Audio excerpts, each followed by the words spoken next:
boss, alas 9 pa ng mga trip. Anong oras na nagising? Pagod kasi kahapon eh.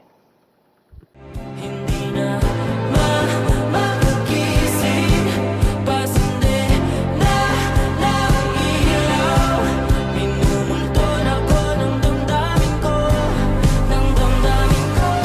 Hindi mo pa akalain isalin, hindi pa ba sapat magpapahirap sa'kin. Hindi na pa mamayabang, hindi na pa Hinamos tayo mga boss. Kagising na po.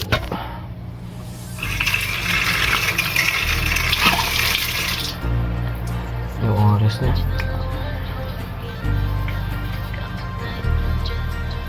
Pagkanamos mga boss. Testing. Bigyan natin ang pwede na gawin ngayon. Agenda check. Kasi nga walang wifi. Mga unit natin mga boss. Try natin. Pagkakasok. Check natin.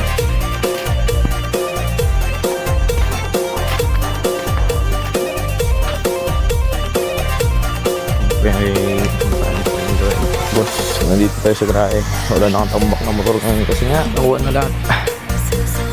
Ito yung unit natin boss. Everyday check up, everyday use. Kaya dapat lagi din siya-check up.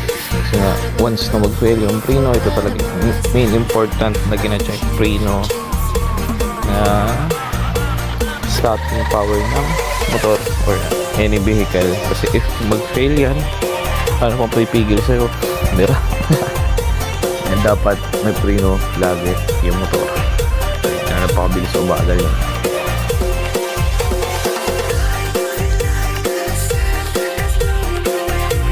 Yun mga boss, tapos na tayo mag-iis ng motor. Ngayon may mga unit tayo dito mga boss. Ayan mga sira refurbish. Pinukunin ko lang ng mga gamit pang replace or may mga problema, something na defect yung mga unit ko. Diyan ko kinuha yung mga unit mga boss. Ito basag pa to, pero dadating din peso natin ng another video. If want sa cellphone, punta lang kayo sa akin. Hindi siya matouch boss, kaya yan, binuksan natin. Check natin kung anong sira or screen na talaga yung sira. No?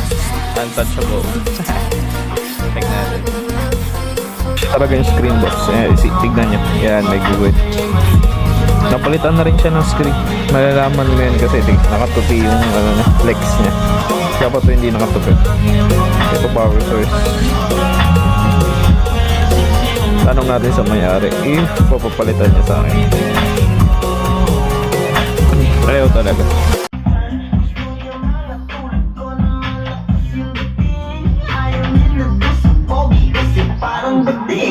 Tara, pasok na.